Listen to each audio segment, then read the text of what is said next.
લેવા માટે બેઠા છે માં। નાના નાના ભૂલકાઓ, મારા વડીલો, મારી ભાઈઓ બહેનો બધાય તારા આશીર્વાદ લેવા માટે બેઠા છે માં। દેશ વિદેશથી ભગવતી તને આજ બધા નમન કરી રહ્યા છે માં।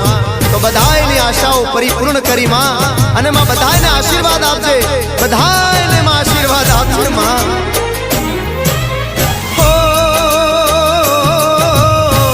ભૂલ ચૂક થઈ